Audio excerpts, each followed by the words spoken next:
सो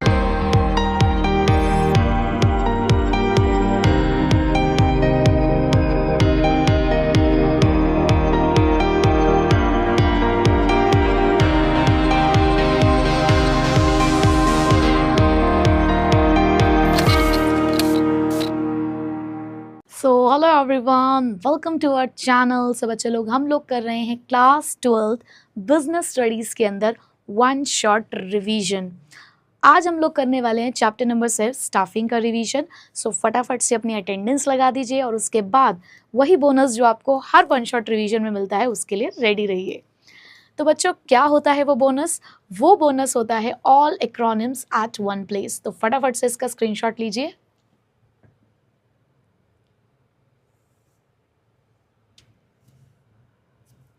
चलिए, तो बच्चों स्टार्ट करते हैं हम लोग with the meaning of staffing.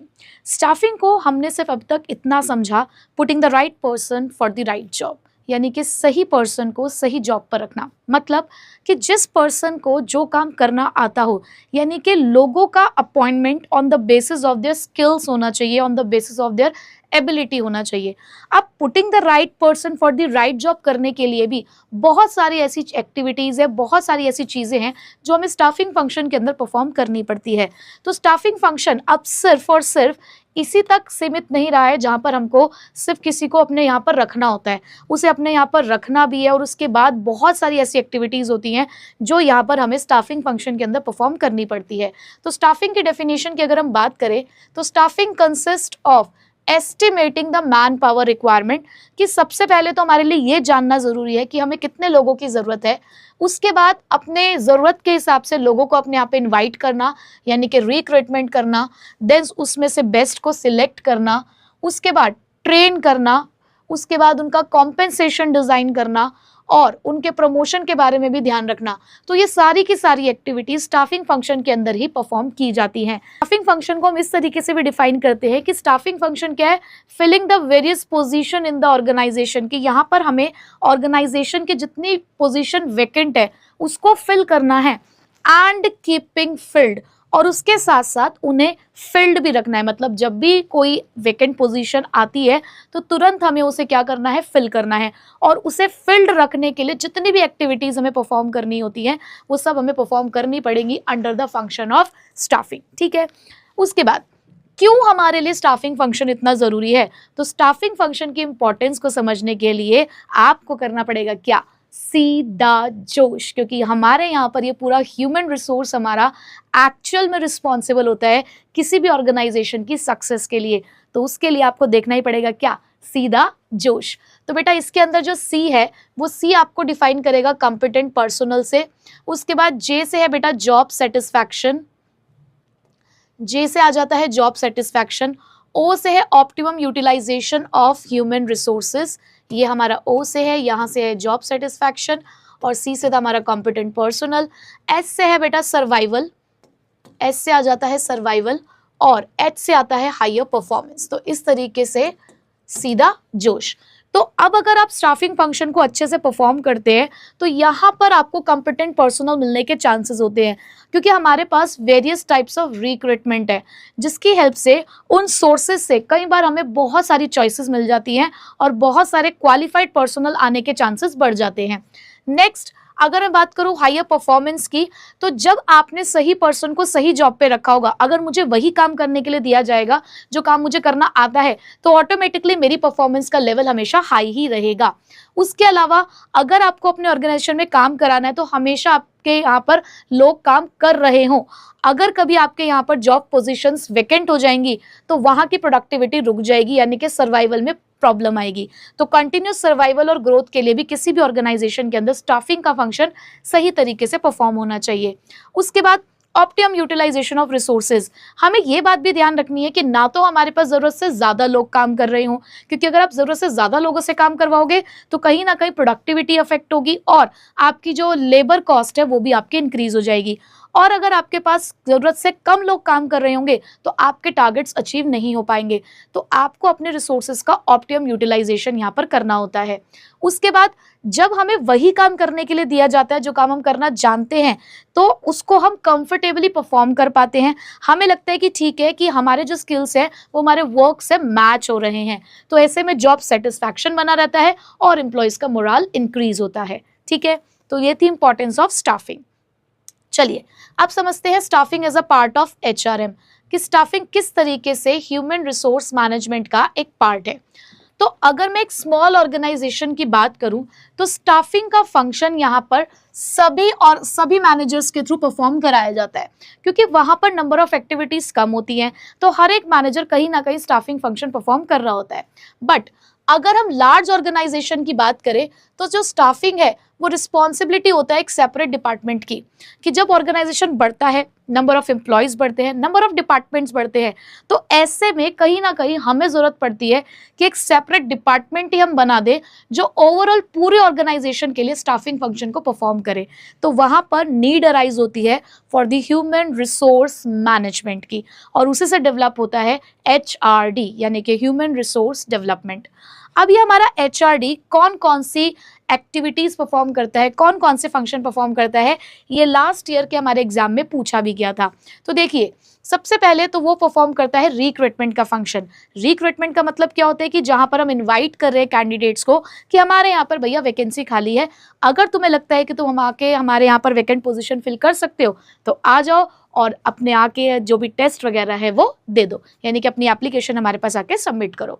उसके अलावा ये सारी जॉब्स को एनालाइज करते हैं, इन्फॉर्मेशन को कलेक्ट करते हैं, जॉब्स के बारे में पूरा जॉब का डिस्क्रिप्शन ये लोग तैयार करते हैं।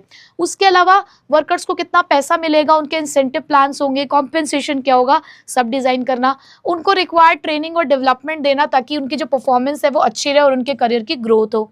लेबर रिलेशनशिप्स मेंटेन करना, क्योंकि डायरेक्ट हमारा टॉप लेवल मैनेजमेंट तो नहीं जाएगा इंटरेक्ट करने विद दी वर्कर्स, तो यहाँ पर ये जो HRD है उनके बीच में एक लिंक क्रिएट करता है ताकि लेबर रिलेशनशिप्स और यूनियन मैनेजमेंट रिलेशनशिप्स बने रहें।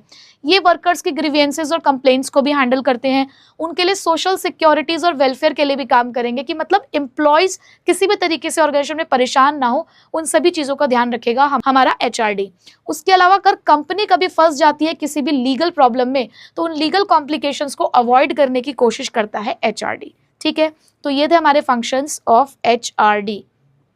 अब आते हैं स्टाफिंग प्रोसेस पे। कोई भी प्रोसेस हो आप उनके स्टेप्स इंटरचेंज नहीं कर सकते, आपको उसको लाइन वाइज यानी कि सीक्वेंस में ही लिखना होता है। सो स्टाफिंग फंक्शन को परफॉर्म करने के लिए, उसकी प्रोसेस को फॉलो करने के लिए every revision session promises top performance to our प्यारे चैंपियंस। तो आज जो हम ये रिवीजन कर रहे हैं किस लिए कर रहे हैं, ताकि आप अपने एग्जाम में दिखा सको अपनी टॉप परफॉर्मेंस। तो बेटा यहाँ पर ई से होता है एस्टिमेटिंग मैन पावर रिक्वायरमेंट, जिसके अंदर हम लोग क्या करते हैं कि हमें अपने यहाँ पर लोग रखने हैं, बट लोग रखने से पहले हमें तो पता हो कि हमें कितने लोगों की ज़रूरत है। कहीं ऐसा तो नहीं है कि ज़रूरत से ज़्यादा लोग काम कर रहे हैं, या ऐसा तो नहीं है कि जितने लोगों की ज़रूरत है उससे कम लोग काम कर रहे हैं। तो अंडर स्टाफिंग है या ओवर स्टाफिंग है या ऑप्टिमली स्टाफिंग है, ये हमें यहाँ पर चेक करना होता है। तो उसके लिए अगर मुझे ये चेक करना है कि मेरा डिपार्टमेंट में लोग ज़्यादा काम कर रहे हैं या कम काम कर रहे हैं, तो उसके लिए मुझे सबसे पहले ये चेक करना होगा कि एक्चुअल में मेरे पास लोग कितने अवेलेबल हैं। ठीक है, और अपने काम के अकॉर्डिंग मुझे रिक्वायरमेंट कितने की है। ठीक है, यानी कि मुझे पहले ये चेक करना होगा कि मेरा काम का बर्डन कितना है, यानी कि मुझे अपना वर्कलोड देखना होगा, और लोगों की अवेलेबिलिटी को चेक करने के लिए मुझे ये देखना होगा कि मेरे पास मेरी कितनी टीम रेडी है, यानी कि मेरी वर्कफोर्स कितनी है। तो इसीलिए एस्टिमेटिंग मैन पावर रिक्वायरमेंट के अंदर हम दो तरीके की एनालिसिस करते हैं, वर्कफोर्स और वर्कलोड। वर्कलोड एनालिसिस ये बताता है कि कितने लोग और कितने टाइप के लोगों की आपको ज़रूरत है, यानी कि आपके काम के हिसाब से आपको कितने लोगों की ज़रूरत है और कौन कौन सी पोजीशंस के लिए। वहीं पे वर्कफोर्स एनालिसिस ये बताता है कि कितने तरीके के लोग ऑलरेडी आपके यहाँ पर काम कर रहे हैं, यानी कि लोगों की अवेलेबिलिटी कितनी, आपकी कितनी फोर्स जो है वो अभी रेडी है, काम कर रही है। अब अगर आपको लगता है कि आपकी रिक्वायरमेंट आपके यहाँ पर जो अवेलेबिलिटी है आपकी वर्कफोर्स की उससे ज़्यादा है, इसका मतलब आपका ऑर्गेनाइजेशन अंडरस्टाफ्ड है, आपको और लोगों को रखने की ज़रूरत है। बट वहीं पे अगर आपने देखा कि आपका जो रिक्वायरमेंट है वो कम है, किससे? जितने आपके पास लोग काम कर रहे हैं, जितने लोगों की अवेलेबिलिटी है, लोग ज़्यादा है, काम कम है, तो ऐसे में आप ओवर स्टाफ्ड हैं। तो यानी कि यहाँ पर कुछ करने की आपको ज़रूरत है। दोनों ही केसेस में आपको कुछ ना कुछ करना पड़ेगा। वहाँ लोग कम हैं, यहाँ लोग ज़्यादा हैं। हमारे लिए सिचुएशन अच्छी होती है कि जब आपका वर्कलोड आपके वर्क फोर्स के बराबर हो जाए। तो पहले स्टेज में हम लोग इतना सब कुछ करते हैं ताकि हमें ये पता चले कि आगे हमें क्या करना है। ठीक है, उसके बाद नेक्स्ट आते हैं फिर रिक्रूटमेंट पे। तो बेटा रिक्रूटमेंट का मतलब क्या होता है कि जब आपको यहाँ पर पता चल गया कि आपको कितने लोगों की और किस तरीके के लोगों की ज़रूरत है, तो यहाँ अब आप उन्हें इनवाइट करते हो। यहाँ आप कहते हो लोगों को कि यार हमारे यहाँ पर पोजीशन खाली हैं, अगर आपको लगता है कि आप यहाँ पर आके वैकेंसीज फिल कर सकते हो तो आके अप्लाई कर दो। तो रिक्रूटमेंट लोगों को इनवाइट करने की प्रोसेस है, एक पॉजिटिव प्रोसेस होती है जहाँ पर हम कहते हैं कि लोग आएँ और वैकेंसीज को फिल करें। रिक्रूटमेंट दो तरीके से किया जाता है, इंटरनल और एक्सटर्नल। उसके बाद जब आपने रिक्रूटमेंट कर दिया तो अब आपको करना होगा सिलेक्शन। सिलेक्शन करते टाइम हम लोग ये चेक करते हैं, दो ऑब्जेक्टिव के साथ यहाँ पर काम करते हैं। पहला ऑब्जेक्टिव हमारा ये होता है कि जितने भी लोग हमारे पास आए हैं उनमें से हमने बेस्ट को चूज किया हो। दूसरा हमें यहाँ पर इस चीज़ का ध्यान रखना होता है कि जिस भी पर्सन को हमने यहाँ पर सिलेक्ट किया है उसकी सेल्फ एस्टीम और प्रेस्टीज को हमें यहाँ पर मेंटेन रखना है।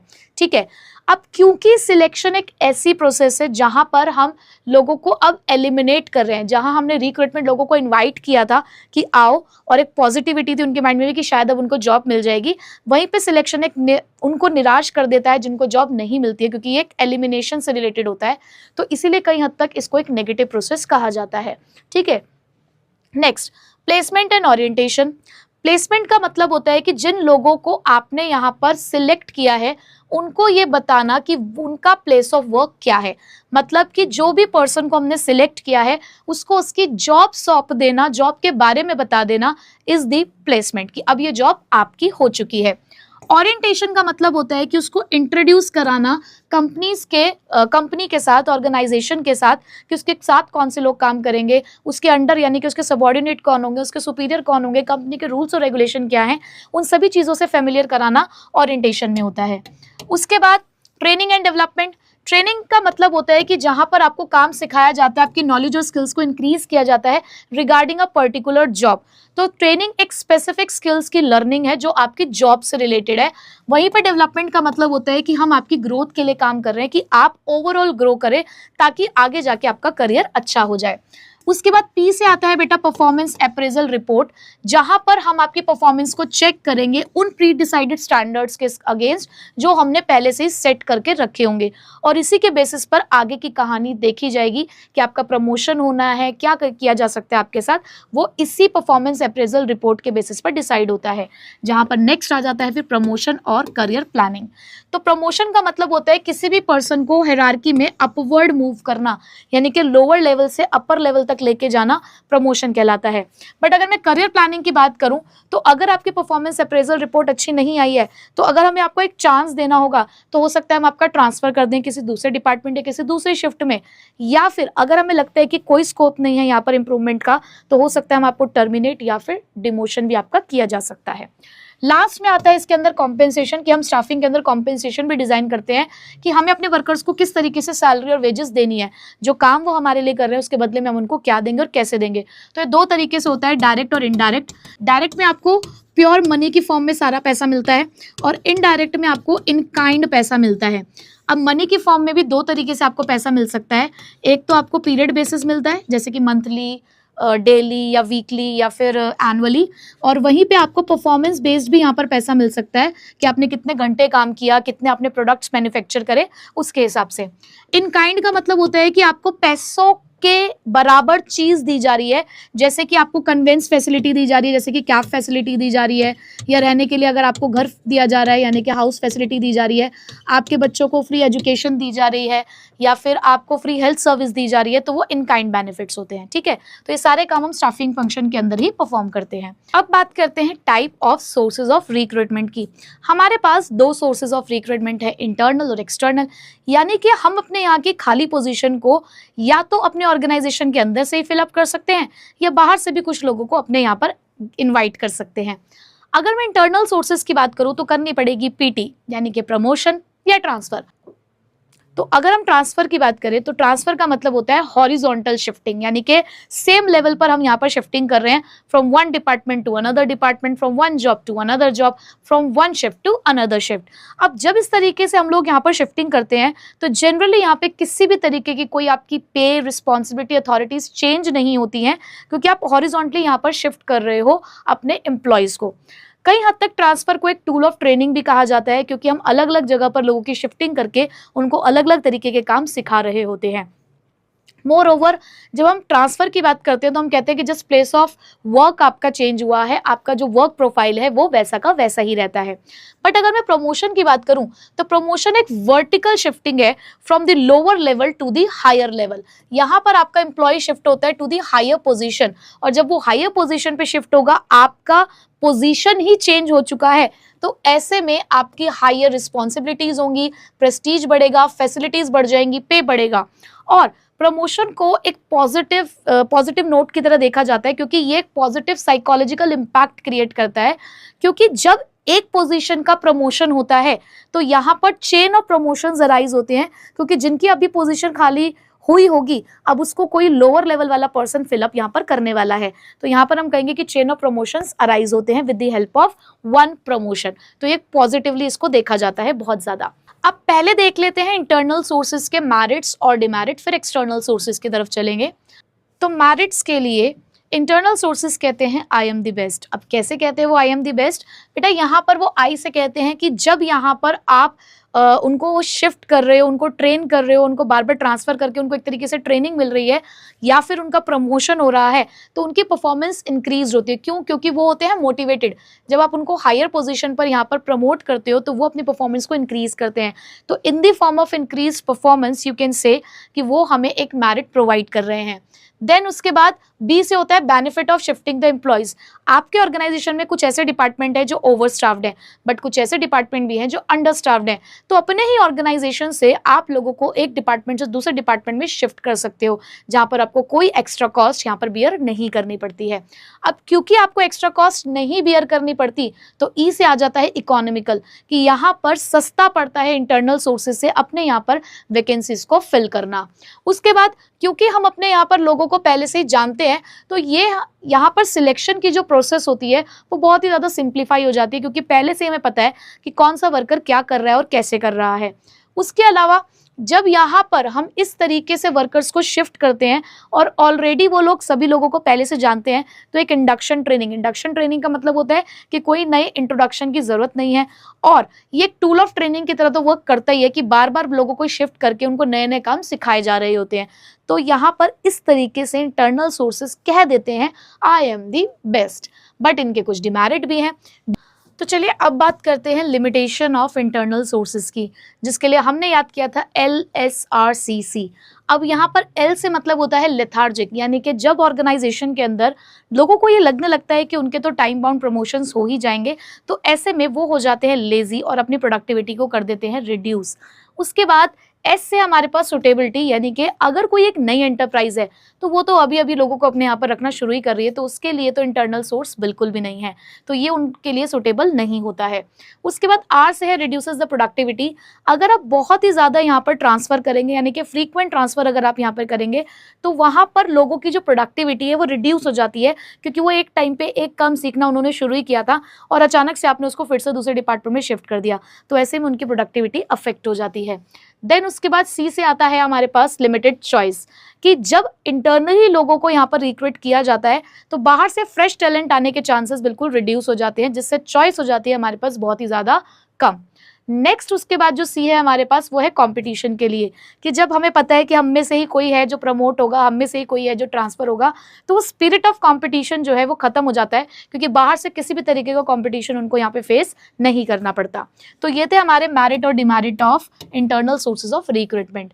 चलिए अब स्टार्ट करते हैं अपने external sources of recruitment with the help of recap MCD law, जहाँ पर आर से मतलब होता है बेटा रिकमेंडेशन ऑफ प्रेजेंट एम्प्लॉय, ई से होते हैं हमारे एम्प्लॉयमेंट एक्सचेंजेस, सी से होता है कैंपस रिक्रूटमेंट, ए से होता है हमारा एडवर्टाइजमेंट ऑन टेलीविजन, फिर पी से होता है प्लेसमेंट एजेंसीज, एम से है हमारे पास मैनेजमेंट कंसल्टेंट, सी से है कैजुअल कॉलर्स, डी से है डायरेक्ट रिक्रूटमेंट, एल से है हमारे पास लेबर कॉन्ट्रैक्टर, ए से है हमारे पास एडवर्टाइजमेंट और डब्ल्यू से है वेब पब्लिशिंग। चलिए वन बाय वन अब इन सभी को हम डिस्कस करते हैं।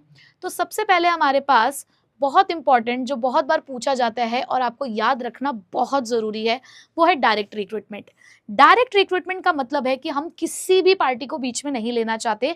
अभी आप जितने भी आगे के सोर्सेज पढ़ेंगे, यहाँ पर टाइप्स पढ़ेंगे एक्सटर्नल सोर्सेज के, कहीं ना किसी का इन्वॉल्वमेंट होगा between the employee and the employer, यानी कि कंपनी और एम्प्लॉय के बीच में यहाँ पर कोई ना कोई ज़रूर आपको देखने को मिलेगा। लेकिन जब हम बात करते हैं डायरेक्ट रिक्रूटमेंट की, तो डायरेक्ट रिक्रूटमेंट के अंदर कोई नहीं है। कंपनी डायरेक्टली आपको इनवाइट कर रही है by placing the advertisement on their notice board outside their office premises. मतलब कि ये लोग अपने ऑफिस प्रेमिसेस के बाहर ही एक नोटिस बोर्ड लगा देते हैं और वहीं पर सारी जो जॉब वैकेंसी होती है उसको वहां पर लिख कर रख देते हैं।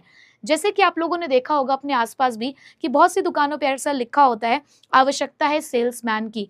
तो ये होता है डायरेक्ट रिक्रूटमेंट। तो डायरेक्ट रिक्रूटमेंट का मतलब क्या है कि एक नोटिस रख दिया जाएगा नोटिस बोर्ड पर एंटरप्राइज के बाहर ही, जहां पर सारी की सारी जो डिटेल्स हैं जॉब्स की वो उसी के ऊपर अवेलेबल करा दी जाएंगी। उसके बाद आता है कैजुअल कॉलर्स।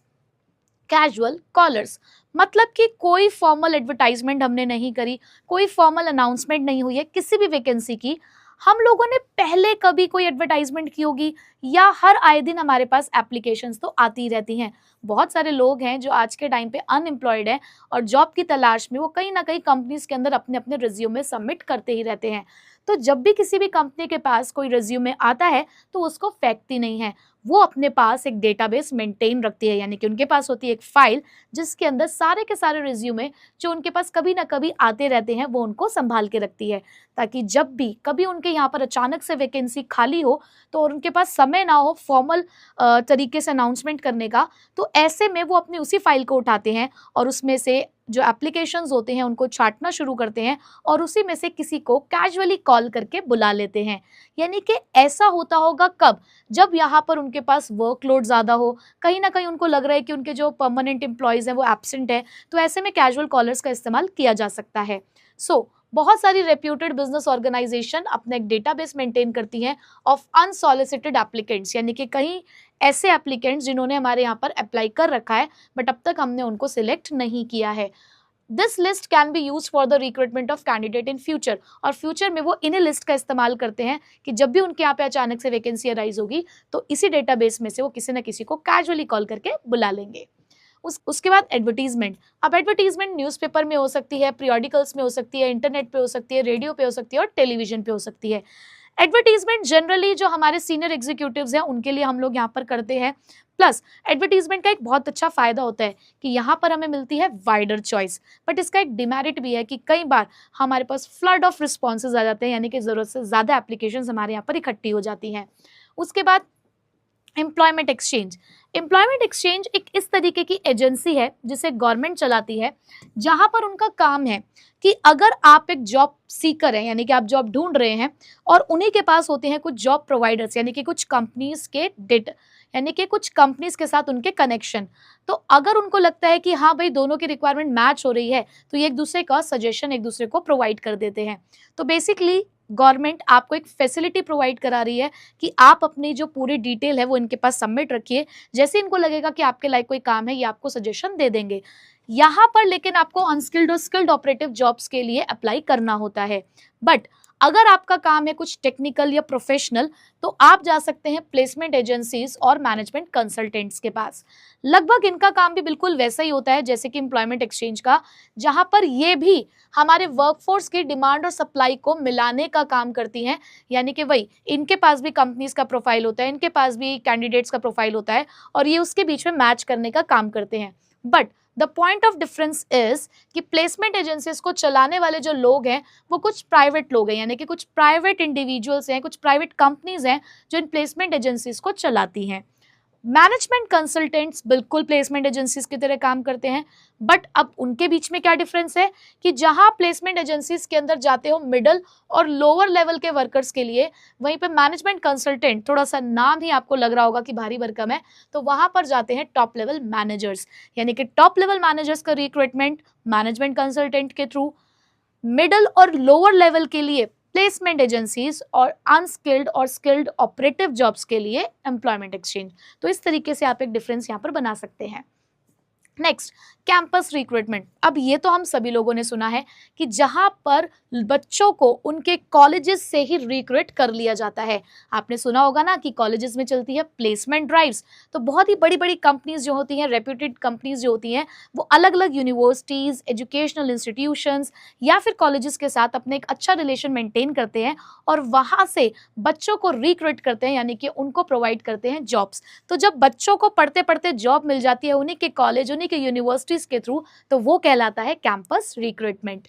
सो कंपनीज जाती हैं कैंपसेस में of the reputed technical and non technical colleges and institutions for the recruitment. Then आता है रिकमेंडेशन ऑफ एम्प्लॉयज। अब इसके अंदर क्या होता है कि मान लो कि मैं ऑलरेडी किसी ऑर्गेनाइजेशन में काम करती हूँ और मेरे ऑर्गेनाइजेशन में एक वैकेंसी खाली हुई, तो मैंने अपनी कंपनी से कहा, अपने मैनेजमेंट से कहा कि मेरी एक फ्रेंड है जो आपकी इस पोजीशन को फिल कर सकती है, जो आपकी इस पोजीशन के लिए एक अच्छा कैंडिडेट साबित हो सकती है। तो अगर आपको लगता है तो आप उसको बुलाकर इंटरव्यू ले सकते हैं। तो ऐसे में कंपनीज के लिए फायदेमंद है ये। क्यों? क्योंकि उनको बहुत सारा वो जो लंबा प्रोसेस होता है, जो बाहर से उनको इनवाइट करना पड़ता एडवर्टीजमेंट के थ्रू, वो उस चीज़ से बच सकते हैं। हालांकि पर्सन यहाँ पर भी बाहर से आ रहा है, बस उस चीज़ का रिकमेंडेशन आपको एक इंटरनल एम्प्लॉय ने दिया है। कंपनीज के अंदर ये वाला सोर्स अच्छा माना जाता है। क्यों? क्योंकि वो मेरे बेसिस पर उस कैंडिडेट को इवैल्यूएट, उस कैंडिडेट को जज करने की कोशिश करेंगे और यहाँ पर उनका प्रोसेस ऑफ सिलेक्शन भी कई हद तक सिंप्लीफाई हो जाता है, कोई एक्सटर्नल कॉस्ट उनको बियर नहीं करनी पड़ती। उसके बाद आते हैं हमारे लेबर कॉन्ट्रैक्टर।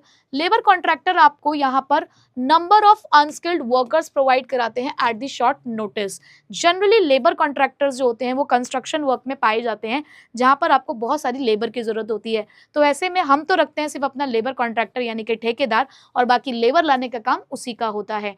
बट इसका एक डिमेरिट है, अगर तुम्हारे लेबर कॉन्ट्रैक्टर के साथ बातचीत खराब हो गई तो वो अपनी पूरी टीम यहाँ से लेकर चला जाएगा। उसके बाद एडवर्टाइजिंग ऑन टेलीविजन। बहुत टाइम पहले ये एक हमारा कह सकते हो कि एक ओल्डेस्ट फॉर्म ऑफ रिक्रूटमेंट का सोर्स है, जहाँ पर हम लोग टेलीविजन पे एडवर्टाइजमेंट करके उस वहाँ पर पब्लिश कराकर सारी प्रोफाइल वगैरह ऑर्गेनाइजेशन के बारे में बताकर हम यहाँ पर रिक्रूटमेंट कर सकते हैं।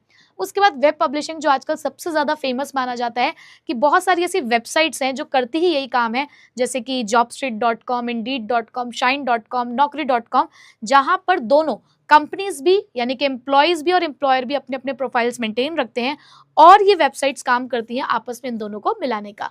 तो ये तो हो गए बेटा हमारे एक्सटर्नल सोर्सेज ऑफ रिक्रूटमेंट। चलिए चलते हैं अब इनके मेरिट और डिमेरिट की तरफ। चलिए अब देखें अगर हम इनके मेरिट्स, तो यहाँ पर हमारे जो एक्सटर्नल सोर्सेज हैं वो कहते हैं compete with the full confidence, यानी कि यहाँ पर बाहर से लोगों के आने की वजह से ऑर्गेनाइजेशन में आ जाता है competitive spirit, क्योंकि उनको लगता है कि अब तो बाहर से लोग आने वाले हैं। उसके बाद W से मिलता है आपको wider choice, क्योंकि बाहर से लोग आ रहे हैं तो न जाने कितने रिस्पॉन्सेज आपके पास आएंगे और हर एक पर्सन एक यूनिक क्वालिटी के साथ आपके पास आएगा। उसके बाद फ्रेश टैलेंट आने के यहाँ पे पूरे चांसेस होते हैं और यहाँ पर हम ये कहते हैं the infusion of new blood, यानी कि यहाँ पर आ रहे हैं कुछ नए लोग जो आएंगे पूरे जोश के साथ। उसके बाद हमारे पास सी से है कॉम्पिटेंट पर्सनल, जैसे कि यहाँ पे क्वालिफाइड लिखा है, आप इसकी जगह पे कॉम्पिटेंट भी लिख सकते हो। अब क्योंकि बाहर से फ्रेश टैलेंट आ रहा है विद वाइडर चॉइस, तो यहाँ पे चांसेस है कि आपको क्वालिफाइड यानी कि कॉम्पिटेंट पर्सनल मिल सकेंगे। बट इसकी कुछ लिमिटेशन भी है और लिमिटेशन के लिए हम कहते हैं LCD। तो L से हमारे पास यहाँ पर लेंदी प्रोसेस, कि आप अगर एक्सटर्नल सोर्स का इस्तेमाल करते हैं तो एक्सटर्नल सोर्स को यूज़ करना बहुत ही लंबा चौड़ा काम है, क्योंकि बहुत सारी ऐसी एक्टिविटीज़ है जो आप यहाँ पर आपको परफॉर्म करनी पड़ेगी।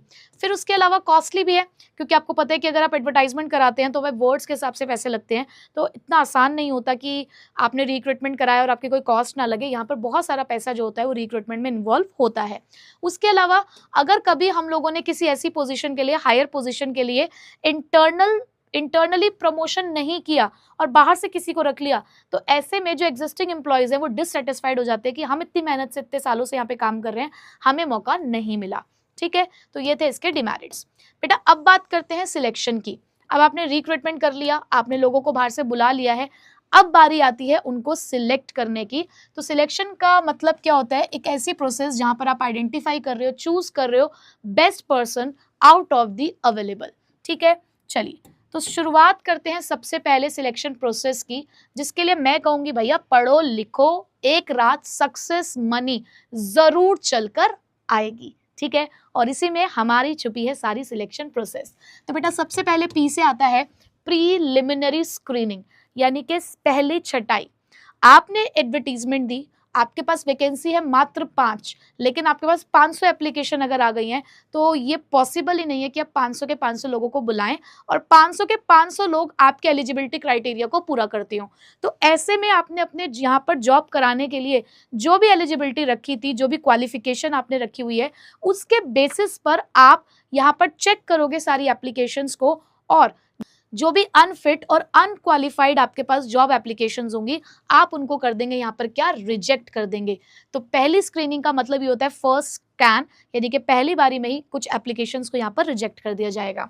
उसके बाद जो पास हो जाएंगे एप्लीकेशन, उनका होगा सिलेक्शन टेस्ट, और सिलेक्शन टेस्ट से हम उनकी करेंगे पिटाई। और कैसे होगी पिटाई, पी से मतलब है पर्सनालिटी टेस्ट, आई होता है इंटेलिजेंट टेस्ट, टी होता है ट्रेड टेस्ट, ए होता है एप्टीट्यूड टेस्ट, और फिर से आई आया वो होता है इंटरेस्ट टेस्ट।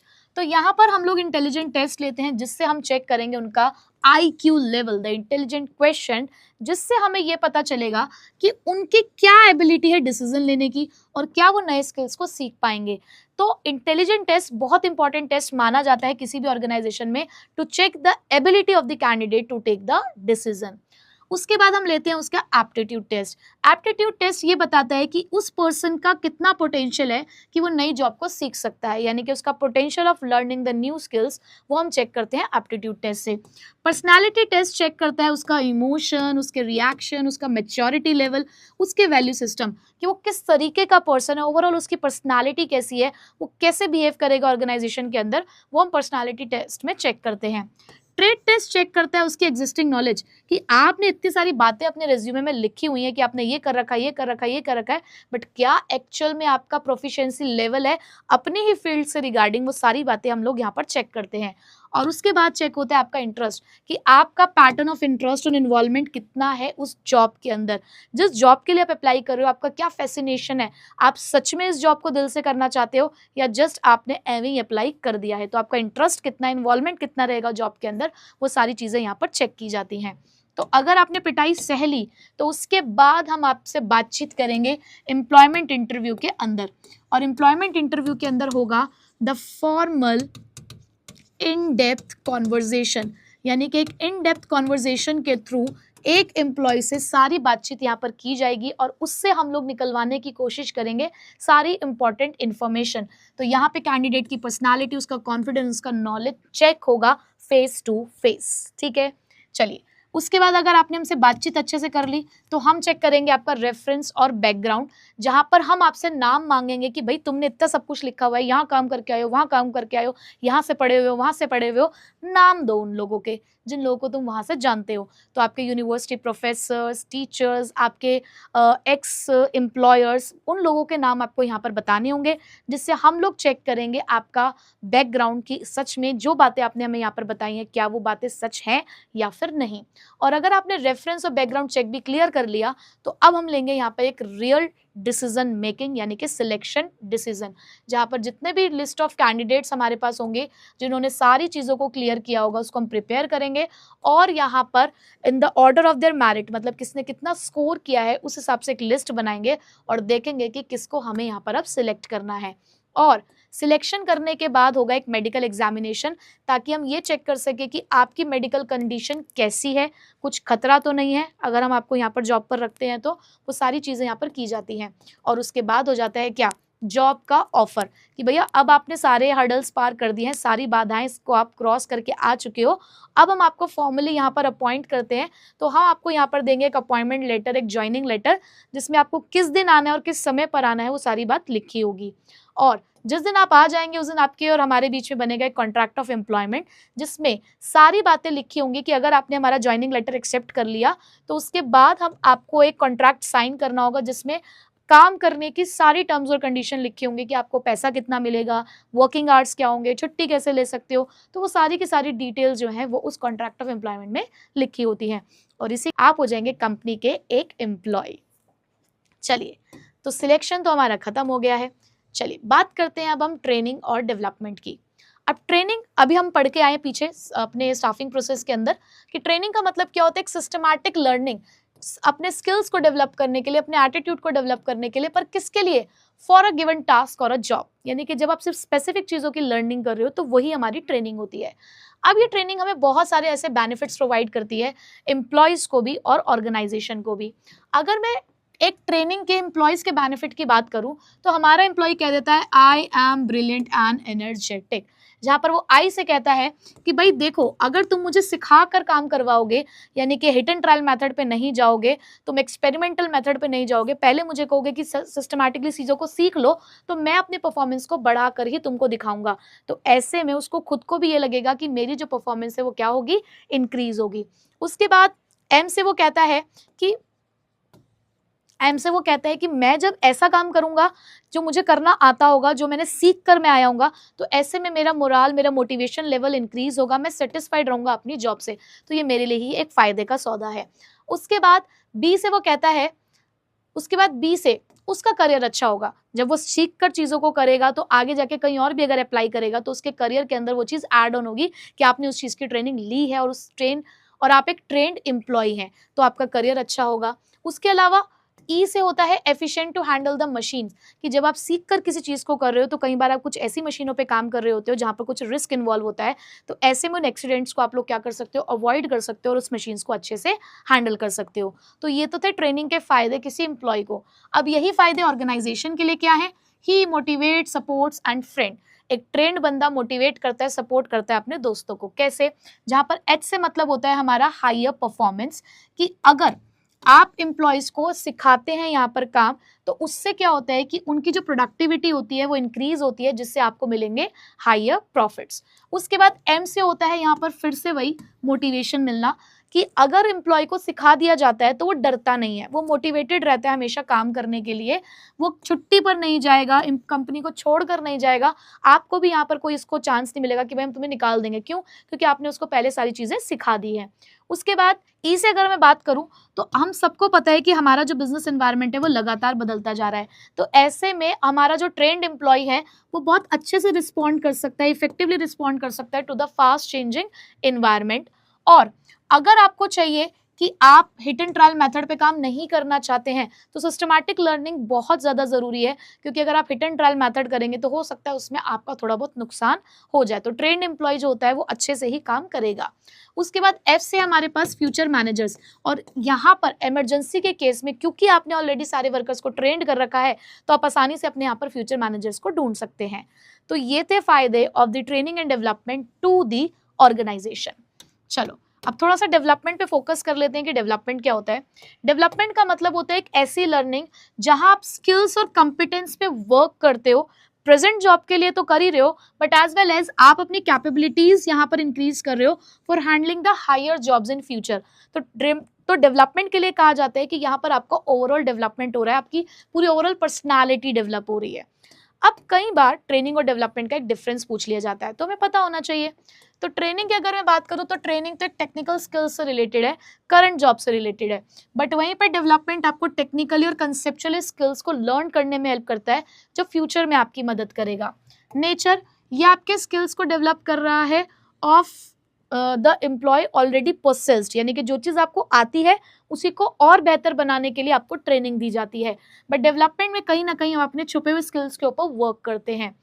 ड्यूरेशन, ये शॉर्ट टर्म होता है, फिक्स पीरियड के लिए ही होता है, बट इसका कोई टाइम पीरियड नहीं है, लॉन्ग टर्म प्रोसेस है, हमारी डेवलपमेंट कभी नहीं रुक सकती, ये एक ऑनगोइंग प्रोसेस है। सेंटर्ड, यहाँ पे जब हम ट्रेनिंग कर रहे होते हैं तो हमारा मकसद सिर्फ अपने वर्क को बेटर परफॉर्म करना होता है, यानी कि वर्क सेंटर्ड होता है, बट कहीं ना कहीं जो आपका डेवलपमेंट होता है वो आपका करियर सेंटर्ड होता है। सॉरी, इसको जॉब नहीं, आप इसे करियर लिखिए, करियर सेंटर्ड होता है, यानी कि आपके करियर को और भी बेहतर बनाने के लिए होता है। ठीक है, तो इस एरर को आप ठीक कर लीजिएगा। मेथड यूज, यहाँ पर जनरली ऑन द जॉब और off the job method use होते हैं, बट डेवलपमेंट के लिए ज़्यादातर ऑफ द जॉब मेथड्स ही इस्तेमाल किए जाते हैं। ठीक है, चलो अब आपकी बुक में थोड़ा सा एक एजुकेशन वाला पॉइंट भी दे रखा है, बहुत ज़्यादा इंपॉर्टेंट नहीं है, पता होना चाहिए जस्ट, कि एजुकेशन का मतलब क्या है, एक ऐसी प्रोसेस जहाँ पर आप अपनी नॉलेज, अपनी अंडरस्टैंडिंग को इंक्रीज कर रहे हो फॉर द इंटरप्रिटेशन, यानी कि कुछ कंक्लूजन पर पहुँचने के लिए, यहाँ पर आपकी लॉजिकल और रैशनल माइंड को डेवलप करने की कोशिश की जाती है।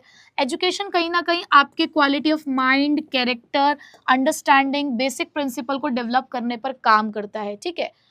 ये एक, और एजुकेशन आपके ट्रेनिंग से भी एक ब्रॉडर कॉन्सेप्ट माना जाता है, ठीक है। तो बस इतना ही आपको एजुकेशन के बारे में पता होना चाहिए इस चैप्टर के अंदर। नेक्स्ट आते हैं बेटा मेथड ऑफ ट्रेनिंग के अंदर, कि कितने तरीके के मेथड होते हैं ट्रेन करने के। तो 2 तरीके के हैं, off the job, on the job और off the job. On the job का मतलब होता है काम करते करते सीखना, काम कर भी रहे हो, सीख भी रहे हो। बट ऑफ द जॉब का मतलब होता है काम करने से पहले आप काम को सीख कर जाएंगे। तो उसी के बेसिस पर हमें 4 मेथड यहाँ पर पढ़ने हैं, जिसके लिए मैं कहूँगी आई एम वेरी इंटेलिजेंट। जहाँ पर आई से है बेटा सबसे पहले हमारे पास इंटर्नशिप ट्रेनिंग। इंटर्नशिप ट्रेनिंग का मतलब क्या होता है, बहुत सारी ऐसी हमारे वर्क प्रोफाइल्स होते हैं जहां पर सिर्फ थ्योरेटिकली चीज़ों को सीखने से काम नहीं चलता, हमें उनकी प्रैक्टिकल नॉलेज भी लेनी ज़रूरी होती है। जैसे कि मैंने आपको एग्जांपल दिया ही था, मुन्ना भाई एमबीबीएस। मुन्ना भाई ने चीटिंग करके एग्जाम तो पास कर लिया था, अपना रिटन एग्जाम, बट जब प्रैक्टिकल अप्रोच की बात आई, प्रैक्टिकल ट्रेनिंग की बात आई, तो वहां पर वो हो गए थे बेहोश। तो इसीलिए बहुत सारे ऐसे कोर्सेज हैं आपके जहाँ पर प्रैक्टिकल ट्रेनिंग मैंडेटरी है। जैसे कि हमारा चार्टेड अकाउंटेंट में आप आर्टिकलशिप के लिए जाते हैं, कहीं ना कहीं बीबीए के अंदर भी इंटर्नशिप है, हमारे डॉक्टर प्रोफेशन के अंदर भी इंटर्नशिप है।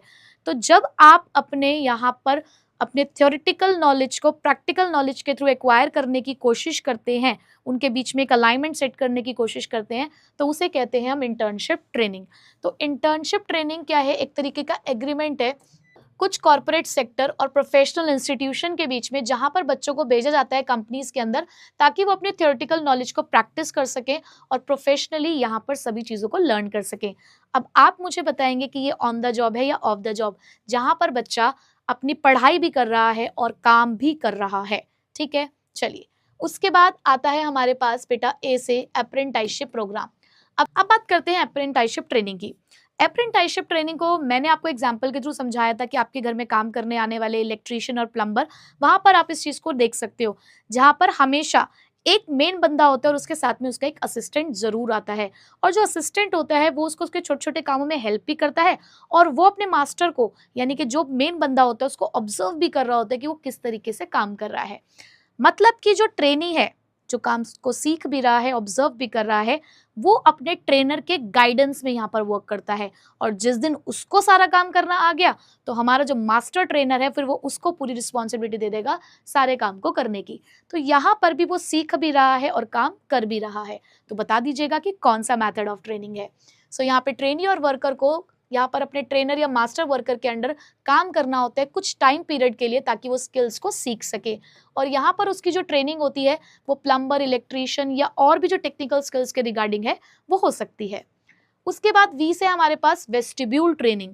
वेस्टिब्यूल ट्रेनिंग जनरली ऐसी जगहों पर इस्तेमाल की जाती है जहां पर आपको काम करना होता है किसी न किसी सोफिस्टिकेटेड, यानी कि कोई ऐसी मशीन्स जिसके साथ एक्सीडेंट्स होने के चांसेस ज़्यादा हैं, जहां पर आपकी एक गलती आपको बहुत ज़्यादा भारी पड़ सकती है। तो ऐसे में आपको ले जाया जाता है away from the work place, यानी कि अभी यहाँ पर काम करने की ज़रूरत नहीं है, पहले वर्क प्लेस से हट कर आओ, एक डमी मशीन पर पहले काम को करना सीखो, मशीन को चलाना सीखो। जिस दिन तुम मशीन को चलाना सीख जाओगे, उस दिन काम करने के लिए आ जाना। यानी कि काम करने से पहले सीख कर आओ, उससे पहले नहीं। तो बता देना कौन सा मेथड है। तो यहाँ पर वर्कर्स को सेम टाइप के इक्विपमेंट पे काम कराया जाता है, बट एक्चुअल प्लेस से अलग, ताकि वो उसको पहले सीख ले। इंडक्शन ट्रेनिंग, आई से आ जाता है हमारा इंडक्शन ट्रेनिंग। अब इंडक्शन ट्रेनिंग एक ऐसी ट्रेनिंग है जो किसी भी नए एम्प्लॉय की मदद करती है, ताकि वो बहुत आसानी से अपनी जॉब में सेटल हो जाए, फैमिलियर हो जाए उन लोगों के साथ जिनके साथ उसको काम करना है, जिस इन्वायरमेंट, जिस सराउंडिंग में उसको काम करना है, उसकी जॉब के साथ वो कंफर्टेबल हो जाए, और जिस बिजनेस में वो काम करना चाह रहा है वहां पर वो कंफर्टेबल हो जाए। अब मेरा आपसे क्वेश्चन है कि ये सारी बातें, कि फैमिलियर हो जाना विद द रूल्स रेगुलेशंस, अपने साथ वाले लोगों के साथ, ऐसा हमने अभी और कहाँ पढ़ा है, तो मुझे ज़रूर बताना। तो इंडक्शन ट्रेनिंग का पीरियड कुछ घंटों का भी हो सकता है या 1-2 दिन का भी हो सकता है। बहुत लंबी इंडक्शन ट्रेनिंग हमारे यहाँ पर नहीं चलती, क्योंकि इंडक्शन ट्रेनिंग का सिर्फ पर्पज़ ये होता है कि नए एम्प्लॉय को एक फैमिलियर करा देना, अपने ऑर्गेनाइजेशन से उसको कंफर्टेबल फील कराना। ठीक है, तो बस हो गए हमारे मैथड्स ऑफ ट्रेनिंग भी पूरे, और इसी के साथ हमारा चैप्टर नंबर 6 का रिविजन भी। तो मुझे ज़रूर बताइएगा ये रिवीजन सेशन आपको कैसा लगा और जो भी आपके हो सकता है डाउट्स चल रहे हो, सो डेफिनेटली मुझे लगता है कि वो इस रिवीजन में आपके क्लियर हो गए होंगे। तो अपनी पढ़ाई जारी रखिए और खूब मेहनत करिए, खूब अच्छे से तैयारी करिए और साथ साथ केस स्टडीज़ को सॉल्व करना बिल्कुल मत भूलिएगा और थोड़ी सी जो राइटिंग प्रैक्टिस है वो भी आप करते रहिए। अब मिलूंगी मैं आपसे नेक्स्ट क्लास में नेक्स्ट चैप्टर के साथ। So till then take care, bye bye.